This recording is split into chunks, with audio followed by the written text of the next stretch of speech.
Dvaja robotníci pílili v týchto lesoch drevo pre urbárskú spoločnosť Lipovce. Dnes ťažili vysoké stromy. Pilčíka Pavla zavalil strom, ktorý nestihli spíliť. Vrchná časť stromu bola totiž napadnutá a tá na neho spadla.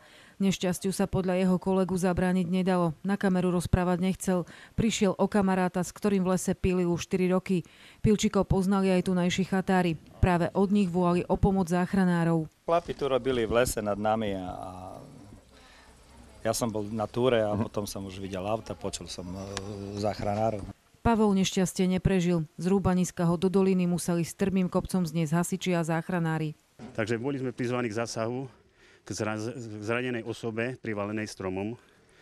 Naša činnosť spočívala k vypusteniu osoby a hlavne zneseniu z prikryvou svahu asi takých cirka 500 metrov a znesení k RZPčke, k ceste, ktorá je prístupná k autu.